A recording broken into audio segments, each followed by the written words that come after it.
Cedric Maxwell Podcast is powered by Prize Picks, the exclusive daily fantasy partner of the CLNS Media Network. All right, it's another episode of the Cedric Maxwell Podcast. Another special guest with us. I am Josue. He is Cedric Maxwell, and we got Gary Washburn of the Boston Globe joining us once again. Off-season edition. Well, I guess it's sort of you got free agency, you got the NBA draft to recap. But how you been? I mean, the last 2 weeks. You just covered a championship team for the first time. How's everything? You got a new book. We'll get into that in a little bit, but how's everything been, man? Oh, it's been good. It's been good. It was cool to see, them finally get over the top. We ain't got to talk about that no more. It's been literally, I've been in the city 15 years, and they've been, except for 1 year, trying to get a championship.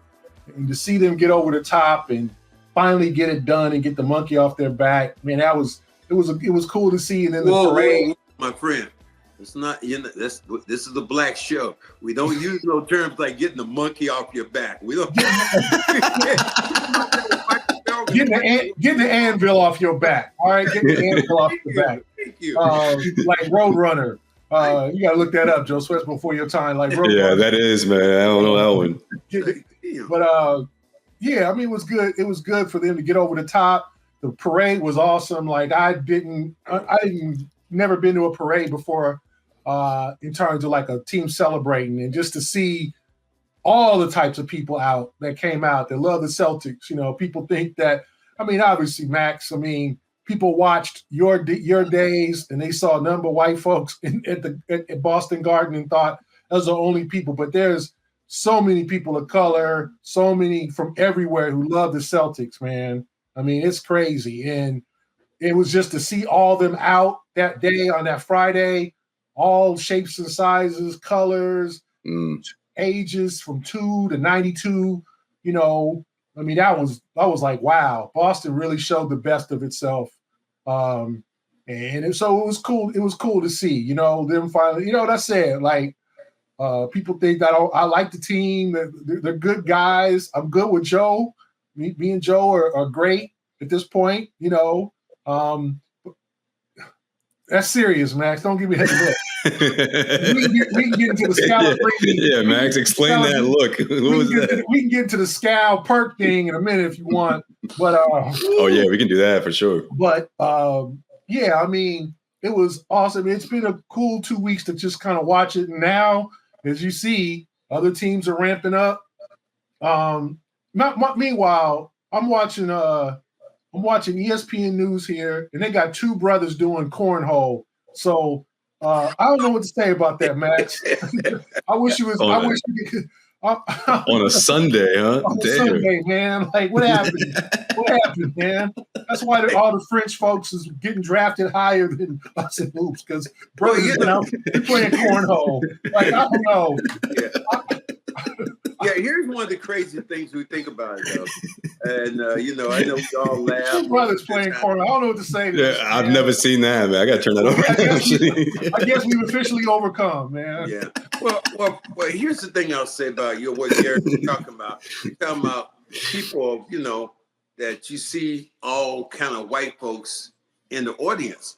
Well, most black people can't afford to go in and get tickets at the Garden. You couldn't afford it 40 years ago. And now you're talking about those tickets were, to get in the building was $3,000 and $4,000 a seat. Yeah, the 300 section, I heard it was like 1,200. Higher ones. So yes, that was the highest. The 300 section, I heard the lowest was 1,200. Yeah, for crazy. People that come in with color is like, that's why they had to be out in the streets where it was free, and they can celebrate their team, and they got behind their team.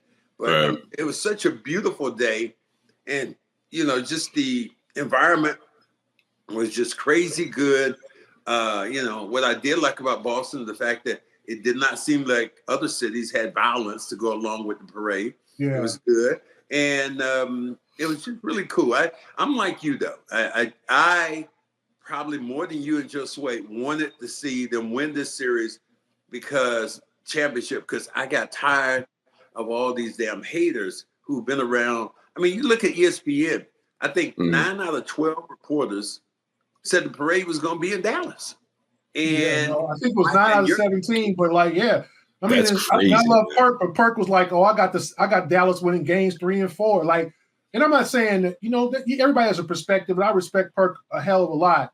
But I just think they thought, wait till they get to Luka and Kyrie. They go. I don't think their road to the finals was respected, right? Like, I think, and understand, they beat Miami without Jimmy Butler. They beat Cleveland last couple games without Donovan Mitchell.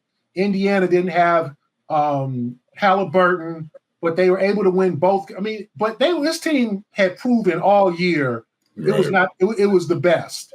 And I just here's one of the things that happened though. You think about those games, and which set the Celtics back and made people think differently was when the Celtics lost to the Lakers in Boston with no LeBron and no AD. Yeah. Those kind of games put other things that, and people just didn't say, well, maybe they just played a bad game. I think that was it with the Celtics is that and the biggest narrative, which was untrue, was that everybody said, all the national people, the best player in this series right now is Luka. Yeah. And we found out it wasn't. It was Tatum and Brown by a large margin. I'm not sure right now if Luka could keep me, you, or Gary in front of him right now. We were dribbling down the court. I just don't think he could. I mean, what do you think? He was so bad. Yeah. There was some record that said he got blown by 65% of the time. I mean, that is just crazy to think of. That means your effort is lacking, or you can't move your feet. But if you're such a great player, you should be able to at least stay in front of a guy. And because of that, Tatum Brown just ran roughshod. And I think the biggest narrative that I've seen here lately is that what people want to pick at is that, you know what? Jaylen Brown shouldn't have got the MVP. It should have been Tatum. People just want to stir shit up with this team when I think they were just happy. Tatum was just genuinely happy to win to be a champion, right? They get that shit off his back was the biggest thing that people looked at. And now they can go out and play next year. I talked to Michael Felker, like you on the show, and he was trying to cause those same waves. And, well, Jaylen Brown or Jason Tatum didn't get the MVP. So there's meat left on the bone for him. And Brown didn't do it. I said, and then he asked me, so what do you think, Max, is going to make the Celtics, so they're not complacent? I said exactly what you said. Tatum wasn't the MVP. Brown was. Brown wasn't the all-pro this year. So you had to have those things. Then there's meat left on the bone that they can go out and they can try to play. Joe Mazzulla has to convince people, not us, convince people that he's a hell of a coach, and he is. He's one of the best coaches right now in the National Basketball Association. And all these other guys are going to get their money. And the biggest thing about it, when people say, well, how about Denver? Celtics are bringing back damn near their entire core. And because of that, there's going to be continuity. Like Denver, people don't realize how good Jeff Green was for those guys. Or Bruce Brown was good for Denver. They had the Celtics don't have that problem. And I'm not sure, I'm sure you'll know better than me, that there are going to be some players out there who haven't won a ring that say, shit, I want to play with the Celtics now. I want to win one. I want to go in a Blake Griffin type guy who is out there who hasn't done whatever, but said, look, damn, I want to win with these guys. So I think it's easier right now for Brad Stevens, who did a fantastic job, to go out and recruit and try to get somebody else. Yeah, I think the hottest team is the team that just won a championship. And so although the Celtics are limited with their financial, they can only offer minimum deals. Remember, the market is going to squeeze. There's no middle class anymore, pretty much. When the market begins and all the Paul Georges and James Hardens and all these guys sign, there's going to be a bunch of brothers left out who are going to be trying to catch onto a ship and not drown and not be getting some training camp invites. And they're going to take that minimum money from the Celtics, especially knowing, one, if you're a big man, you can probably play because the Celtics are going to need some help in the middle. With Porzingis being out, Horford being on his age 38 now. We don't know about Cornette and Tillman, whether they'll be back. They can try to bring both of those guys back. But if you're coming in, you're going to get a chance to play. They got 2 draft picks who might be able to play. Like, it's good. Like they've solidified their team to make more than one run. That's the thing. And obviously, Max, you know more than anybody about one, trying to repeat. It's hard as hell because obviously 81, you guys came back, I'm sure, in 82 and thought, oh, it's us. And you guys lost to Philadelphia, because Philly was coming after you. But just having that eye of the tiger, that desire. And I have full confidence in Mazzulla with his different type of methods of motivation that he's going to get those guys ready to go to come back, as opposed to spending the summer hanging out, partying. Obviously, Jason and Drew got the Olympics. I don't see Jaylen being on some 3-month vacation and not work. Like they're gonna come back hungry. And now, because now you're talking about making history. Now you're talking about being one of the great eras of the Celtic history. Now you won a championship. So you're equal with 08. But now it's a chance to be better than 08. 08 couldn't win that second title. Right. They got hurt in 09. They lost in Game 7 in 2010, and then age kind of kicked in. But now you've got a chance to win 2 and 3 years, 3 and 4 years back to back. You got a chance to make some history here. The Celtics haven't gone back to back since the 60s. Like you have a chance to do something special. And that's the thing, I think, like you said, Max, like they got the core back, and they're gonna bring, and they could probably use another old head, another professional guy who's gonna come in, maybe take less money, and just be like, just wants to be a part of what. That's the 08 team, Eddie House and PJ Brown and Sam Cassell. Those guys are like, I'm trying to get a chip. And they see now Boston's the place to do that. Yeah. Well, I'm just trying to look at this drink right here because I need to tip this up. Yeah, Dr. Pepper, man. Yo, Max loves that shit, Gary. He loves it. I'm trying to give this to Gary after he talks so kumbaya about him and the coach. I mean, these two guys have been like, what is it, oil and whatever? Because, Tom and Jerry. So many times I'll see a question being asked, and I was like, and I hear the question being asked by Gary, and I'm like, oh shit, here we go. Here we go. Joe Mazzulla, he can't give you a straight answer. I mean, so many times you've given Joe Mazzulla a layup and going, so Joe, your team is really playing well, and da. And Joe will look at you right now and going, well, what do you think about Jesus Christ? Yeah. Yeah, that's not that far off. That is not that far off. That's our friend Vince Goodwill that asked about him being a black coach. And when I heard that question, what was that? I cringed. I was like, because here's the thing about the finals. Like, all the national reporters got a chance to see Joe Mazzulla live, and in person. What you've been dealing with? Great. Joe Mazzulla's great dealing with all the time. Exactly. Everybody, and I said, and I looked at the national reporters. He was in peak form. Y'all thought it was me. Now you know. Now you know what's happening. Yo, for real, Gary's looking around the room like, yo, imagine 82 games of this. Yeah, y'all see what I'm dealing with? All right. Y'all see what I'm talking about now? Everybody think, oh, Gary always starting shit. No. Hey, Gary was the only one smiling at that point, like looking around. I was laughing to have the question. That was I was laughing. I was like, oh, I know he ain't gonna answer this. Let me listen to see what he says. Yeah, that was a layup. Two black coaches have come together, and you're going, this is the time to play your black card and go for real. Not late and move. You're gonna move the line. No, not just.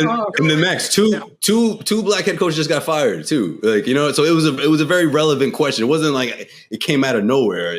Like this stuff has been talked about every offseason. I don't know what the hell you talking about. Like, how many of them are Christians? I was like, yep. And then everybody looked at me, and I was like, see, y'all think it was me. Y'all thought I was crazy, right? Y'all thought I was a hard driving reporter. Oh, Gary doesn't like the team. Gary's trying to build a narrative. I was like, Gary, you see this dude? You see this dude? Go ahead, guys. Go ahead. Yeah, go ahead. Ask another one. Who's next? You see, I didn't start no stuff during the finals. It's your time to ask the question. Gary said, you know what? I'm going to defer to somebody else. Yep, I'm gonna let them. Y'all do this. You go ahead. Go ahead, Malika. Go ahead, Malika. You go ahead and ask somebody like that. Yeah. You see, there was nothing that happened between me and him in the finals. Like, no. I know what he's gonna say. Nope. Did you get a chance to? Did you guys do like a last embrace or something? When's the last time did you speak to him before the parade? When was the last time you guys got to him the day after the parade? We had a great conversation. The day after the parade, I called him. I texted him because I didn't get a chance to really. After the whole everything, he had so many people around him, and everyone trying to do one-on-one interviews. I didn't have a chance to pull him aside, but I did text him the morning after and said congratulations to him, and then we had a good conversation the day after the parade. So I said like it was. I'm happy for him. Second youngest coach behind Bill Russell to win a championship, and all of what he did worked. And I think he's learned a lot on the way. I think him having a great staff around him helped him trusting his players, being a little bit more open-minded. And you just got to think now, is Joe going to be one of those guys that coaches probably 20 years? I don't know I don't know with the intensity that he has, that he'll be able to do this for a long, long time. I think he's really intense, but he's only going to get better. So I respect him. I said, I have much respect for Joe Mazzulla. He's an unusual guy. I think everybody saw that. And I said, you didn't see me doing nothing during the finals. I was a good guy. I stayed like Max. I stayed out of I stayed out of grown folk business. You really did.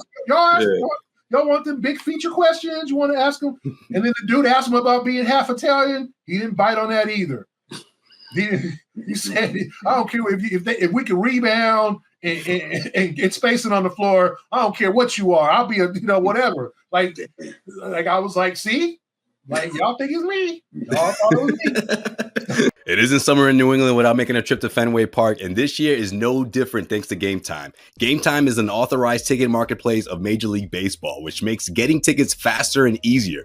Prices on Game Time app will actually go down the closer it gets to the first pitch with killer last-minute deals, all-in prices, views from your seats, and their lowest price guaranteed.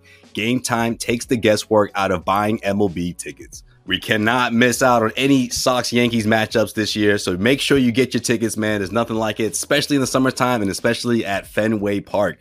Save up to 60% buying last minute for sports, concerts, comedy, theater, etc. Save even more with the exclusive in-app deals on select seats ahead of the game or event. Game Time will credit you 110% of the difference because they have the lowest price guaranteed. And thanks to their Game Time ticket coverage, your purchase is covered with the most flexible customer service policy in the ticketing industry. Take the guesswork out of buying MLB tickets with Game Time. Download the Game Time app, create an account, and use the code CLNS for 20% off your first purchase. That's code CLNS. Terms apply. Again, create an account and redeem the offer code CLNS for $20 off. Download Game Time today. Last minute tickets, lowest prices guaranteed. So, go ahead, Gary. Gary, we did think it was him when we wanted, me and Josue wanted to pull your black card after we saw you on TV because you lost some of your blackness there for a minute, the way you were talking. No, that's not what I said, but that's Max. Wow, man. No. I wasn't trying to take I would try to take your black card, man. I just think it's funny how when you with us, you're more you. You're more you. You're more loose, right? Yeah. Oh, what's that? Oh, well, and then we got on the other shows like, well, I tell you what, I really Mazzulla's done a great job and doesn't have to do. And I'm like shaking your hand. I'm like, damn, what's wrong with this brother? But then with us, he's like, man, Joe Mazzulla, he's a weird dude, man. I don't know what to say. You ain't right, man. But you know what? But this is in all. I ain't coach with you, man. I'm versatile, man. But yeah, that's a better way to put it, right? This is what we have to go through as Black reporters. We have to go through, especially dealing with our own, and we also have to go deal in a more of a white environment. And so our diction, everything does change because you're fitting into that system. Whereas when you're talking to us, it's like, yo, what's up, man? but that's not the way you get invited back to make that $300 that you went in and made on, NBC. What you trying to? Hey, why you calling my money out, man? Yeah, right. Why you my pockets right now, man? Where'd you get that figure from? Right? What are you talking about? Because why you calling out my monies, man? Why you trying to? Why you got my hands on my papers, man? I got no biggie on you, man. This is what they tell you. If you come into the studio, you make $300. If they have we don't know how much we don't know, man. We have you on Zoom. They pay $200. It's very X amount, right? Talking big money. If I was amount of dollars, right? We'll keep it at that. Mexico's wild. Should we ask you what you get when you wearing the yarmulke on your head? Oh man, that's a whole nother check. Oh, it's another story. Okay, never mind. Because you want to go, right. You want to be invited. I'll tell you one thing, man. Okay, I've been invited to Jewish temples. They're very inviting. It's great time. Provide some context, please, because people don't know. Right? If any other religion invites me to speak, I am there. Muslim, just where you see them hands. Protestant, Mormon, Baptist, Catholic. If they invite me to speak, I will speak in any church. So don't act like it's just a Jewish temple. This Jewish one in Needham, and one in I want to say, God, I can't remember where it was. A few years ago, it was on the north side. I think Peabody invited me, and I spoke. So see anytime. Only hold on real quick. Only on the Cedric Maxwell podcast will Gary have to explain this to everyone. I'm just saying. They want you to volunteer. I ain't biased toward nobody. I'm going to any church. We want you to tell the story. Like, damn, man, I need to get paid. No. We need you to volunteer your time to come into our place and do something. I'll do that I'll do that. No. No, don't do that. No, Max. No. That's his advice. That's his advice. Me problems when you say, well, he doesn't ask for money, but I tell you what, Max is asking for money when he goes. Yeah, Max asks for. Well, you're a champion. You're a retired number. Like it's like when we go to the garden. You get free reign in the family room to get all them nice, fresh chicken fingers and wings that we can't. Yo, that's a good point. That is your. You be pulling up with those. You be pulling up with the nice, fresh fried chicken wings. Now he's putting my business out. I'm just saying. You put my business. Or what I do. You was talking about his paper earlier. Yeah, right. Fool, I'm number 31. That's who I am. I'm number 31. You see that? Go out to the court and look up. No, and when you see 31, you see that's who I be. Do it. Let me do it. Let me do it like it's supposed to be done. For the woman back there in the back who didn't know who I am, bitch, I'm Rick James, bitch. That's pretty much what you said. Pretty much. 31. What? Number 31. All right, well, look it up. Google it. Well, Gary, give us the lowdown on this whole Kendrick Perkins at the Celtics parade. What was it? Did he not get the invite? Is he out of the group text? Like, is this the Boston radio trying to stir things when they had Perk on and he was talking about he had a bone to pick with Scal, but you were there. What was going on? Okay, so it sounded like they had an 08 duck boat. They had an 08 boat, right? Duck boat, right? With their trophy. Pierce came out. Eddie House. I think Cassell was on that because Cassell was on there. Yeah. I think Leon Poe. Leon Poe. That's the other one. 4 members of the 15 or whatever, right? And even though, and you saw, you got the great interview with Ray Allen. He went to Game 5, on the down. Really cool moment. He was just like, I didn't see. I was like, damn, Ray was at the game, but I think it's what was it? Scal, Paul, Leon, Eddie. So 5 members of the team. And I guess they asked Scal, would Perk was invited? And he's like, well, I don't think he would be invited and whatever. And, there's some tension now. There's some stuff. Because obviously the quote of him calling Missoula a bird brain, kind of a bird brain. That was a tough quote, right? It was a very critical quote. I think it was a few months ago after they lost to Denver at home. It was like the home loss to Denver, and he went in on Missoula. Okay. So people didn't forget. Yeah. Yeah. So Scal kind of threw in the atmosphere that there was some tension between Perk and the organization. And Perk is like, hold up. First of all, keep my name out your mouth. Secondly, like, it's not like I got invited or they invited the whole 08 team. I don't know how the Celtics did it. I'm sure if some members if Garnett was like, hey, I want to be on the duck boat, they would have, of course, brought him on. And I think with Pierce is in Boston a lot more than Garnett or any of the 08 team. House works for NBC Sports Boston. I know he lives in Phoenix, but I think House comes here a lot too. Scal, of course, and then Leon Poe works for the organization. So it's kind of easy. So I don't think there was some like 15 invites where Rondo and Gabe Pruitt and Scott Pollard. Yeah, Scott Pollard got, glad Scott Pollard's doing well now. He had some medical issues. He seems coming back strong. So kudos. Yeah, shout out to him. Yeah. To Scott Pollard, glad he's doing a lot better.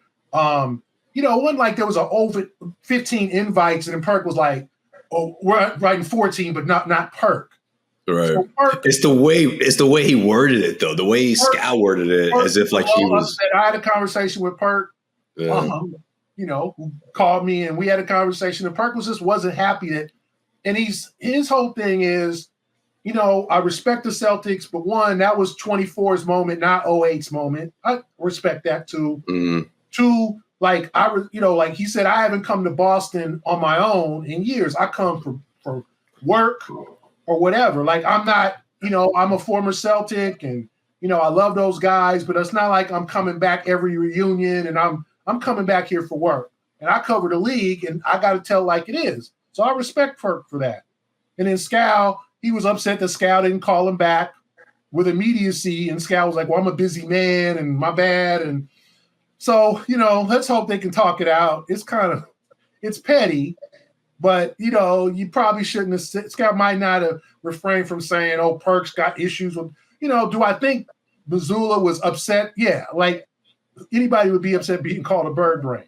And anybody would be upset with some, but Perk's been hard on, but I don't know what team Perk likes. Perk hard on everybody. Yeah, like, for you real. know what I'm saying? Like he's like, Max, we grew up, he's the dad that your father didn't like none of his kids. Like it wasn't like, like he don't like him, he don't like me. Like he's equally bad. Like, that's kind of how it is. Perk keeps it real. He said Anthony Davis might ask for a trade at the deadline if it don't work out with Redick. Like Perk drops it on the damn. He doesn't care. He's made probably some adversaries and lost some friendships because he's had to keep it real, and I respect that. And he's been hard on the Celtics this year, and he's he suggested they might break up the Jays a couple years ago, and but hey, a lot of people got proved wrong. And I think Perk is personally happy for those guys. I think he enjoyed his time in Boston. He was, for any place he played, he was in Boston for the longest. He won a championship. I think he had a couple of his kids in Boston. So, I think he's okay, but he's kind of like Scal. Like, first of all, bro, like why am I on, like, anybody call Rondo? Anybody call Ray? Like, why is it just me and I'm the one that got disinvited? Like, he said, if I got invited, I probably wouldn't have come. He got stuff to do. He lives in Texas. So he going to come out here for one day to raise the banner in an hour parade? Yes, he would. You think he would? Yeah. If he got the invite, you think that's what it was? I mean, let's keep it real. Uh-oh. The organization could not have been happy with some of the things that Perk said. Yeah. And I mean, look, you and I broadcasters, we always, in some way, people are tugging at you to say what you said might have been said differently. And me more than any, because they feel like I work for the organization. So if I said something, I've heard, people call me and we're going, well, you might have wanted to phrase it. I mean, I remember one of the lines I used, it was when Kevin Garnett was out. I happened to say that I was on TV, guy radio, and the guy said, "Do you think the Celtics can win?" When Kevin Garnett got hurt the year they won the championship, the year after they won the championship, I said, "No, it's impossible." And yeah. You said it's impossible? Hell no. And do you think that I got a call saying, you might want to, try to rephrase. Well, obviously I was right. Backtrack. Yeah. Right, but in a way that when they perceive you as part of the organization, because Perk will lay his head on the fact that, look, in 08, we won the championship. I was on the team that so you it's kind of hard to say one way where you are saying, look, I was part of this organization, I know how great it was, but then on the other end, to kind of be overly critical about a guy like Joe Mazzulla. I can understand you said, I don't agree with what he did. I've said that before. Maybe you might want to take somebody out or do this or do that. But the bird brain thing, that would rub this organization the wrong way. I mean, people were upset when Grant Williams was in the back. They were saying Grant Williams was celebrating with the organization. And people were pissed off at Grant for him to be there at the game. They didn't say nothing about Taco, but for Grant to be there. You can't be mad at Taco. That's a good point, though. They both play for the squad, yeah. Anybody say anything at all about with Taco, but they sure went at Grant. Grant played with both teams. So I can see that he had a vested interest. He had friends who were there, and it just happened that his buddies for the Celtics won. I'm sure he had to be happy about that. Matter of fact, we had him on our podcast, and we talked about who would win the championship. He predicted this whole thing, yeah. Grant predicted, kind of what would happen. But, let's not be so naive to think that maybe there wasn't something in there or where Perk was that, it's different. I just believe that, when you say something about a team, it's going to come back some way to haunt you. I mean, hell, do you think Stephen A. Smith is invited to any damn Celtic parades or anything like that?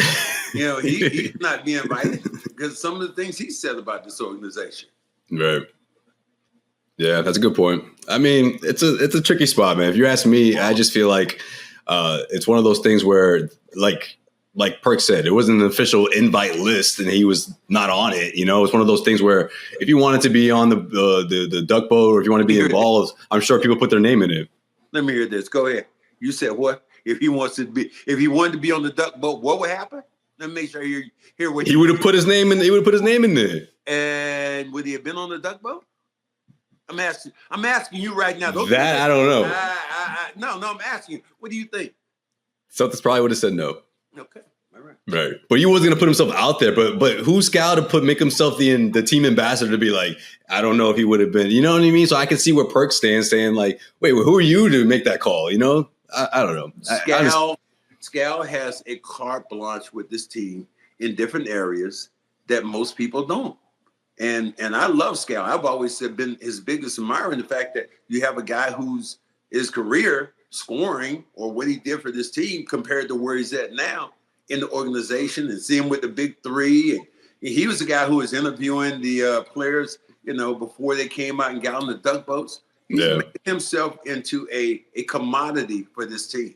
So he has I guess, luxuries that some of us might not have. But if I'm the team, I'd be thinking the same way. Look, we don't need you talking for us or even putting that out there. Yeah, that's what you don't want. We don't need no negativity after we just won the championship. Let's win the fucking championship and just be cool about it. We don't need. There was enough stuff with the 08 team, with all the stuff with Ray and KG, and that got settled. And they good, and let's not bring it to where the difference between Perk and Paul does the Fox Sports stuff, but Paul is unapologetically a Celtic. I mean, the next day after they won, he wore his Celtic stuff on the air. Paul is down for Boston. He is a Celtic. Perk has felt like, I got to make a name for myself. I didn't have a great career. I had an all-star caliber career. I won a championship. I was a quality defensive big man for a decade or whatever. I got to make my name keeping it real. And I admire that because that's what's kept him on the air. He doesn't have it. He's not making no friends. He's not going to turn around and say nice things just because a guy likes him, or I'm sure he had some issues with Kevin Durant, some things said about Kevin Durant. He keeps it real, and he's kept it real about the Celtics. As I said, he treats everybody the same. He rips everybody. So for him to be on, he doesn't do that with LeBron. Yeah, I mean, I think that's the one. LeBron's a little soft part. This episode of the Cedric Maxwell Podcast is brought to you by PrizePicks. PrizePicks is America's #1 daily fantasy sports app with over 5 million active members. PrizePicks is the easiest and most exciting way to play daily fantasy sports. Unlike other apps on PrizePicks, it's just you against the numbers. All you do is pick more or less on 2 to 6 player stat projections and watch the winnings roll in. Get in on the daily action with your friends and become part of the PrizePicks community today. You can win up to 100 times your money on PrizePick with as little as 4 correct picks. You can turn $10 into $1,000. If you're looking for promotions, PrizePicks has got you covered every week, from lowering select players' stats projections on Tuesdays to help your lineup hit, or getting your entry fees back if you have a losing lineup on Fridays. With the finals over, the hoops action doesn't stop at PrizePicks. Women's basketball is still heating up, with stars like Caitlin Clark and Angel Reese looking to make names for themselves alongside greats like Breanna Stewart, Aja Wilson. You can win up to 100 times your cash watching them ball out. It's that easy. I mean, we're talking about whether if Caitlin Clark can make more than 3.5 3-pointers made, Breanna Stewart going for more or less at 23 points. You take your pick. I made my first $10 deposit and I made some money. And you can do the same. Download the PrizePick app today and use code CLNS for a first deposit match up to $100. That's code CLNS on PrizePicks for a deposit match up to $100. Pick more or less. It's that easy. Download the PrizePick app today and use the code CLNS for a first deposit match up to $100. That's CLNS. Pick more or less, and it's that easy. But I think for him, LeBron, I'm gonna give you another softball to hit here. Oh, I think to your son. Oh my God, you got your son there. Oh, we don't. Oh, don't get Max started. Come on, man. And look, I admire the fact that he's in the league. But if his name wasn't Bronny James, would we be talking about him? No. Here's my thing on that. Okay. Pivoted to LeBron.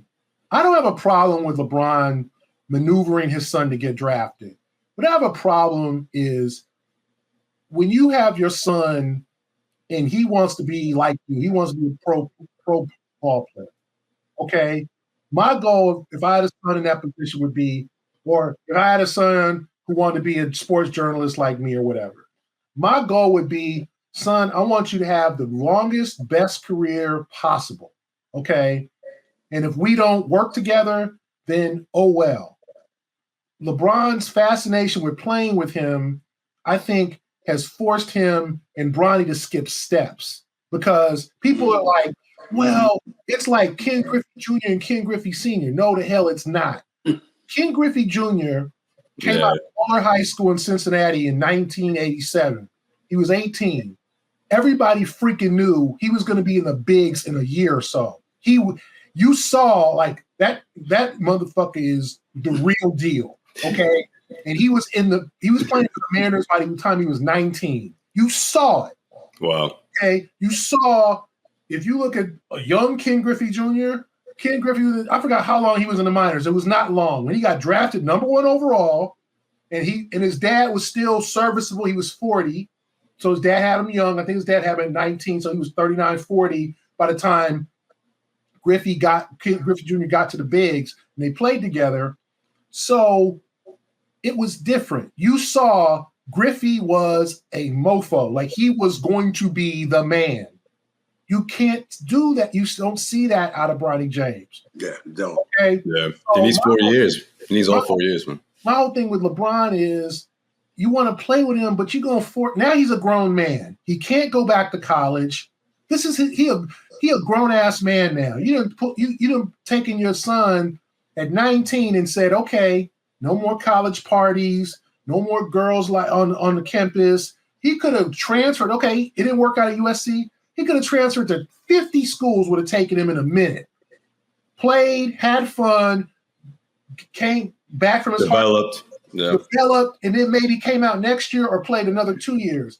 He coming out averaging less than 5 points a game, and his dad ain't gonna be around forever.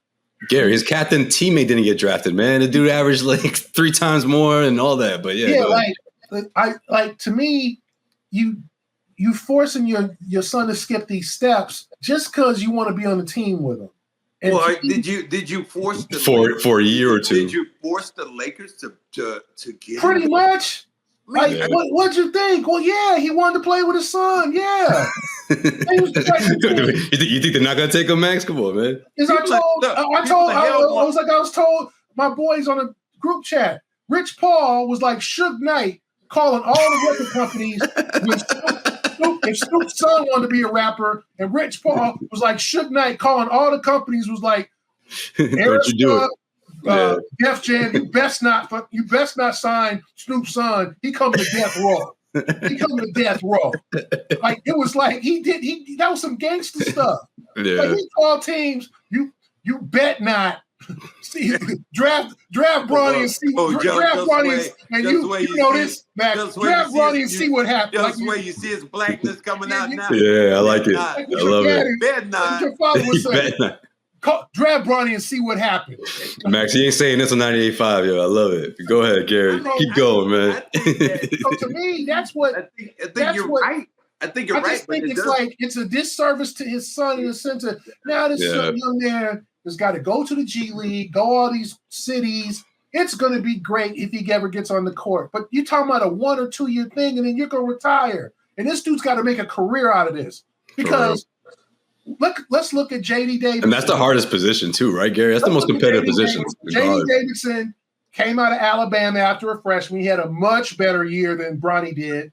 He's played 2 years in the G League.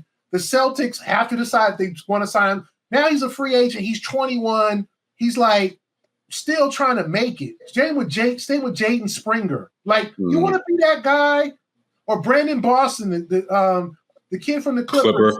Who was Terrence Clark's close friend, played 1 year at Kentucky, I want to say. The Clippers just released him. He's 21. Now he's trying to find himself. Like, is that what you want for your son? If I don't want that for my son. If I'm my son, I don't want that. I want him to go right to the league, then try to run for Rookie of the Year and have a good, long career. Not, okay, well, I got to go to Yugoslavia. I got to go to – Dude, you're missing it here. There's a big difference.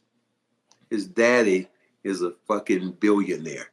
So there's a big. Well, what happens when he retires, Max? He's still gonna be a billionaire. Yeah, but what's he gonna buy a team and then sign Bronny? If he stops playing, Bronny, wait a minute, Bronny stops playing in a year, what do you think he's gonna do? What do you think his daddy ain't gonna take care of him? No, but I'm saying he's saying for his career though. Basketball. His goal is to be an NBA. His goal is to be an NBA player. No. Financially, he fine. Well, I ain't worried about Bronny going broke and getting in the streets. Get that. I'm worried about Bronny having a 10 to 12 year NBA career because he rushed the process. Well, we all can look at that as you're saying right now. I just don't think that's a service to Bronny. I agree. Right. Because how many brothers out here in the G League 20? Look at James Young when the Celtics drafted that kid in 10 years ago. Whatever the hell happened to him? What happened to him? He played a year and a half. Where he at? No, I'm not. And that dude was a lottery pick. He was a 14th or 17th, I think, 14th or 17th. I can't remember.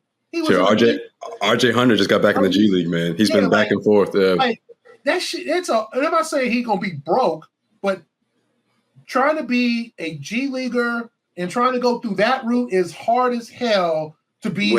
Without having LeBron's name on top of it. I agree. So they just go keep him on the roster on the main. So LeBron said, "You better keep my boy. Don't send him to the G League." Is that going to help him? Like, I don't know. Like in LA too, you're doing a disservice to him because it's nothing to do with the nepotism. Okay, if Bronny was like averaging 22 points a game, I'd be like, "Yep, let him go there. He ready. He's gonna average less than 5 points a game. Like, I'm not dissing him. I watch a lot of his games. He's got some skills. He's 6'1", man. He's not 6'7". He's 6'1". Yeah, it's tough, man. It's like, so you're gonna be a two. Oh, his upside is Derek. Oh, Derek White. Okay. Drew Holiday. Drew Holiday 6'4". And you see how big Drew Holiday is and strong that dude is. And Derek White 6'5", 6'6". That's not the equal, man. No. Bronny is 6'1". Avery Bradley might be close if he becomes, but Avery was an elite defender. And Avery turned out to be a really good shooter, though. Yes, he worked on his shot. He polished that. Might Be the closest comparison. And Avery came out at 19, and he was injured, and Avery took a while to get going. So I really hope he succeeds because I think he's a good kid. Just having seen interviews with him. But, man, I just think they just fast-tracked this thing. It could have been next year. Okay, son, you're coming off the heart thing. Play a full season at Ohio State, Duquesne, wherever you want to go. Get your numbers up. Get your confidence up. Come out in 25. And then do the same thing. And maybe you got a little traction now. Like, I'm not saying he shouldn't have got drafted. I'm just saying if you're the fast-tracking them. Well, if you're the Lakers, you're saying exactly that. You're saying that what you're saying is like what 90% of the people. Because now he's a grown man, Max. Like no parties. He in that NBA life. You can hang out with your dad all you want. You can go out to dinner with him, but you're a grown man now. Like, this is a grown man's league. Even if you're 18, 19, 20, you got to figure out what to do with them other 22 hours. You got to figure out what to do with the women. You got to figure out what to do with your homeboys. Some of them want to hang out with you too much or get you into stuff you don't need to get into. Like, I'm sure you'll have the structure. I get it. I think his. But it's just like you just turned yourself into a straight up grown man. I think it's a lot more than that. I think he has to get his game up to par. Yeah. In addition to that, though, that's the biggest thing because you got to live in the gym, and you know how it is, Max. And you know, Josue. Some of these young dudes. I remember like when I first got on the Celtic beat, seeing Bill Walker, and that dude was around KG, Paul, Ray, and that dude was out of fucking shape. And it was like, Bill, what more motivation do you need? You're working around 3 Hall of Famers. And if you want to throw Rondo in there, maybe 4 eventually, I don't know. But you want 4 All-Stars. And you come in here and you leave in practice and them dudes are still working.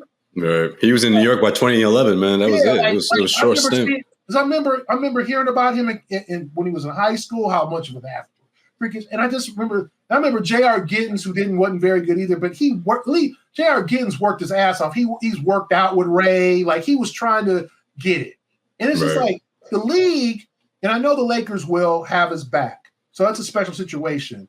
How do you have his back when you can't play? Well, they're gonna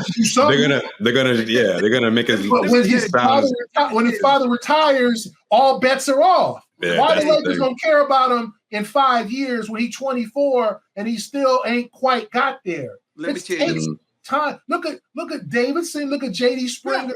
Jaden Springer. Jaden Springer is 21 years old. He came out. All them dudes like undersized guards though. That's what a good the hell point. are you? Why are you coming out?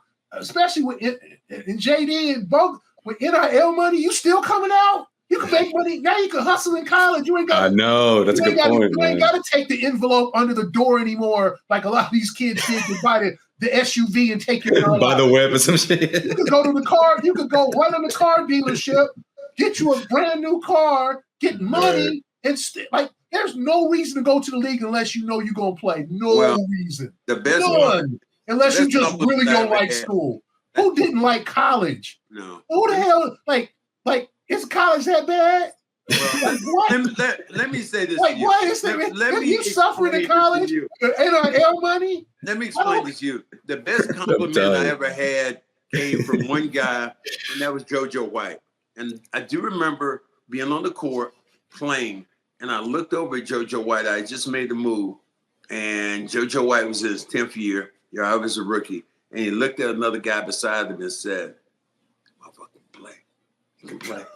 And at that point, you know. But I'm just telling you, LeBron, when Bronny James is going into the situation with guys who are ahead of him already, and then there's going to be the nepotism thinking like, well, the only reason you're here is because your daddy. Your dad, yeah. And that's going to make guys go at you even more. And LeBron James can't protect him on the floor once he gets out there. You're going to be exposed. Not in the G League when all these youngsters you are. Hungry G Leaguers. Yeah, that's a good point, man. And don't talk all in his ear about his daddy. Yeah. That's a good point. That is that we've seen that how many times? We saw that happen with all of Jordan's sons who were trying to get in and just trying to get to wherever they, but all they could hear was very seldom you hear that where you have a player that's a young player who's come in this league. I can't think of one in a long time. Steph Curry is the one that comes to mind. Probably it. But other than that, I can think of all these. Kobe, obviously Kobe. Sometimes then you're going, well, what happened to this guy? I mean, what? Yeah, I mean, Alonzo Mourning's it just doesn't happen. Alonzo Mourning's son tried to make the league. Shaq's son tried to make the league. Oh, yeah. His oldest son tried to make the league. Ewing's kid, right? Or no? Yeah, Patrick Ewing. He had a little cup of coffee. He played some. Yeah, he played a little. Glenn Rice ended up getting in trouble. Glenn Rice's son, it is not. Look at Kenyon Martin's son, who's a freakish athlete, and he's bounced around. Now he's in Philly. To me, it's hard. It is hard, and those dudes all have better college careers than Bronny, and so the protection is there because LeBron is there, and I applaud that. And I said, I ain't tripping about the nepotism or picking him. Give him a shot. But you just started his grown man life already. You are picking against that by saying exactly what you said. He's just that's his prediction though. I don't mind nepotism. Whatever is whatever. It's a league of nepotism. We all know, Max. We all see people's sons around the organization that we work. Not as a player. We see that in management. We see that in coaching. But when you step out there on the floor, you don't see that like that. Either you can play or you can't play. We think about Gary Payton's son. Gary Payton could play or he couldn't play, and he's okay. Yeah, he's made a living. He's able to do. We've seen very seldom we've seen that particular thing happen. I am not mad. I guess I'm just confused. And I'm not confused, but I really feel bad this is one time I feel bad for the Lakers, that they were forced to do something that they know damn well that they shouldn't have done. That's all I say. They know damn well. Yeah. You mess with Suge Knight. That's what happened. Huh? You get that phone call. You say you mess with Suge Knight. That's what happened. That's what happened. Gary, all right, let's talk real quick. The Celtics rookies, though. Baylor Shireman at number 30. You got Aiden Watson at number 54. I guess we start with Shireman. Is there any belief that the fact that Celtics didn't go ahead and try to trade into the second round, which when you think about the second apron, the tax implications and all that, would have been significantly cheaper? Is there any stock in thinking that Brad, this is his guy, he 100% really believes that this guy can develop into an everyday player, or is this just him picking at number 30? Which one is it? I do think they really like Shireman. I heard from a couple of people after the draft, because I hadn't watched much Creighton. I ain't gonna lie. It wasn't like I was studying Creighton all year. I knew he was the best player on Creighton, and I'd heard of him a little bit, but a couple of people I talked to were high on him and said that was a good pick. They were like, "Oh, that kid can play. He's gonna fit into what the Celtics what they're trying to do." I thought that, and then Watson, I'm surprised he fell that far. Gonzaga players usually know how to play. They make pretty good pros. They make solid pros. I don't know if it'll ever be an all-star or anything, but I think those are two quality picks. And those two dudes are 23. They ready to play. That's the difference between. But here's the thing: the shooters too. Do you really need those players you talk about?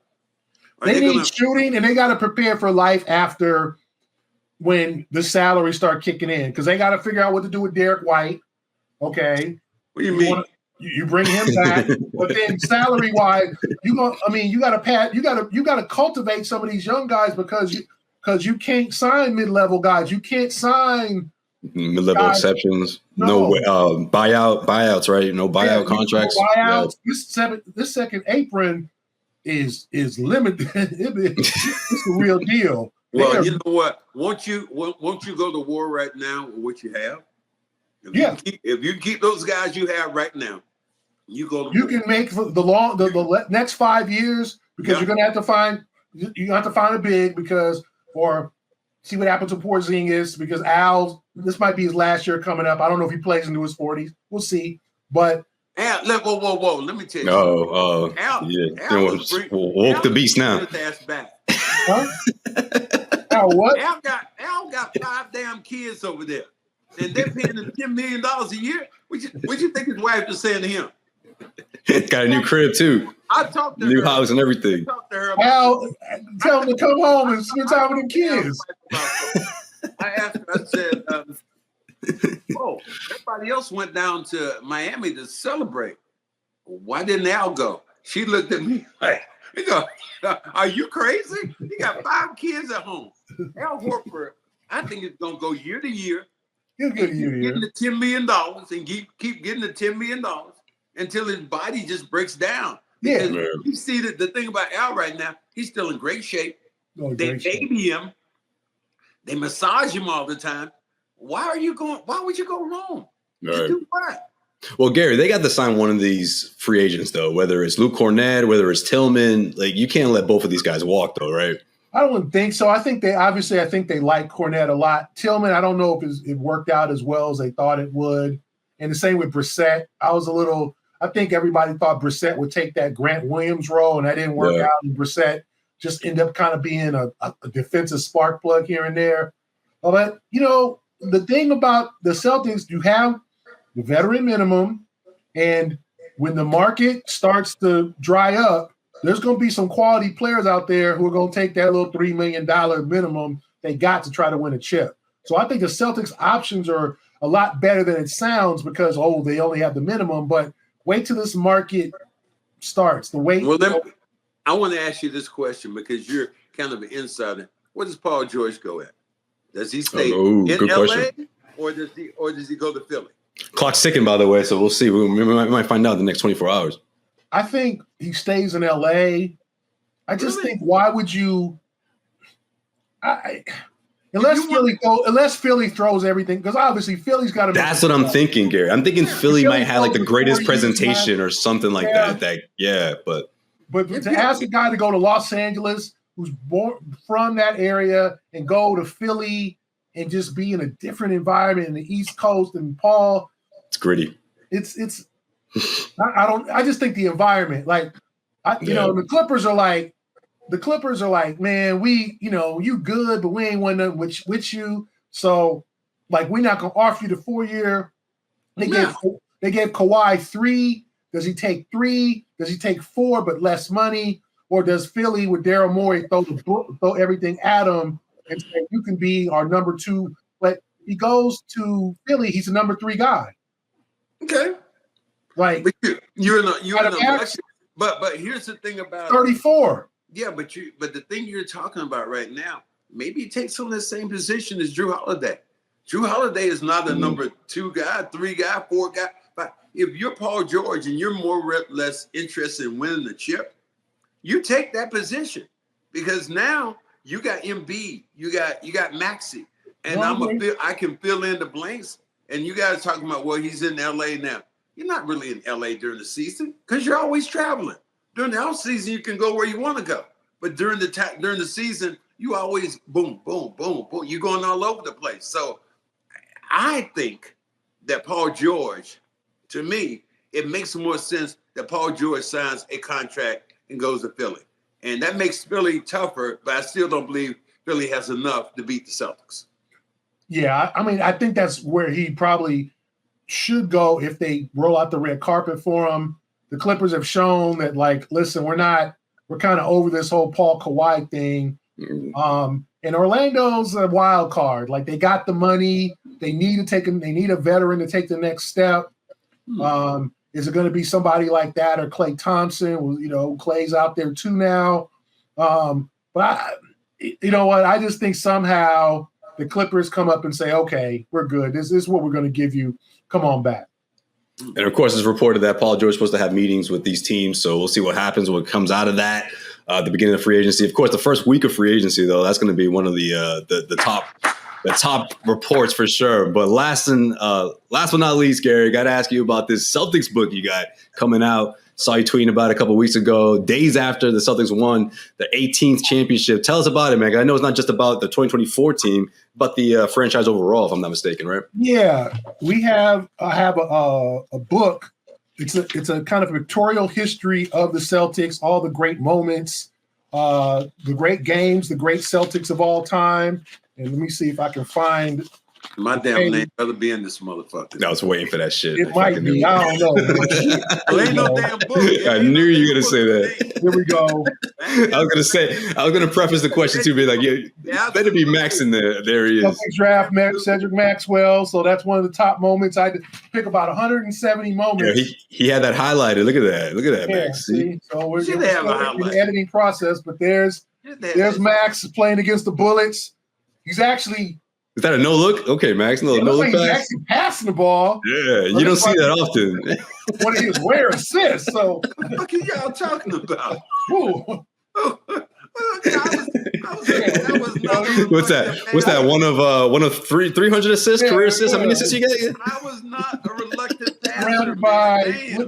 Surrounded by being guarded by his close friend Rick Mahorn during his Bullets. Oh, your boy. Yeah, so I didn't even know he played for the Bullets. Damn. Yeah, he started with the Bullets before he went to the Pistons. But it's a pictorial color photo, mostly color, some of the black and white from the 50s and 60s. But right. You know, if you and I'm not saying this because it's my book, but I had to really study the history of the Celtics, all the great moments from the 50s and the 60s. The first black, obviously Chuck Cooper, the first black player drafted in the history of the NBA. Obviously, the Russell years, Russell being the coach, the 70s with JoJo White, Dave Cowens, and John Havlicek, to the 80s, and even and I've talked about some of the tough times to the early 2000s, obviously the tragic passage of Lynn Bias and Reggie Lewis. You know, it's a history of almost the 80 years now of the Celtic organization with moments, photos, all the way until the 18th championship and the parade. So we got that included too. So if you want to learn, and it's for kids too, you know, and it's my vignettes, my summarizing some of the great moments. And so if you want to read about the organization, check it out on Amazon. It's called. I was going to say, what's the name of this book, Gary? The Boston Celtics: An Illustrated Timeline. There you go. What page am I on? Huh? What fucking page am I on? What page? It's better be a single digit. Better be. I need a little chapter in there. Page 50. Okay. Well, he had to do the 50s and 60s, so that's not bad. I can't put you first. You want to put you before Bill Russell? I didn't say before Bill Russell. I left stuff out. I could have put Max, you know, owns the family room with chicken wings. I could have put that. You know, because people gonna be thinking that way. Be like, you know, he's not a broadcaster. He's not this. He's not that. He's not a former player. He just goes in the wise room and gets chicken wings, and nobody. Yeah. And like Jason Tatum said, I just thought he was a broadcaster. Yeah, that was funny as hell when he said that. Why you let Jason do you like that, man?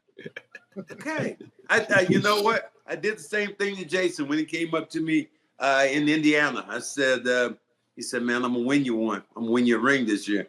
I said, oh, I already got two. Yeah, you get your own. Yeah, I'm good here. One. Yeah.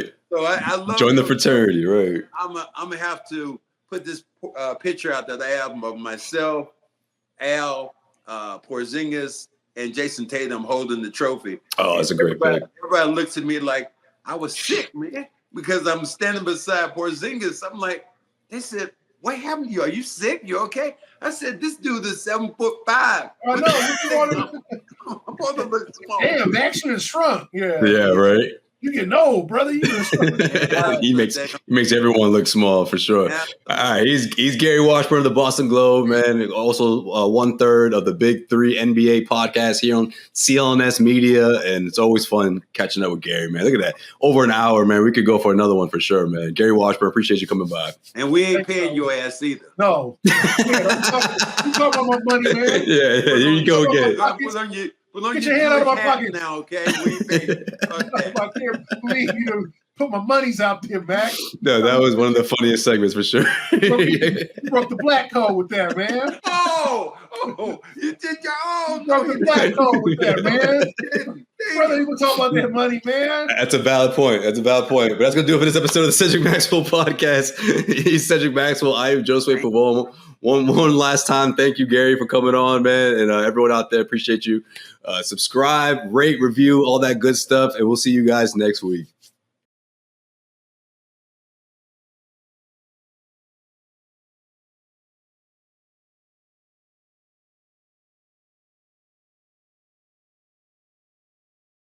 Josue Pavone here, CLNS Media, and if you made it this far, that means you really like this video. So hit subscribe, make sure you keep our notifications on, damn it, and we got plenty of great content coming your way.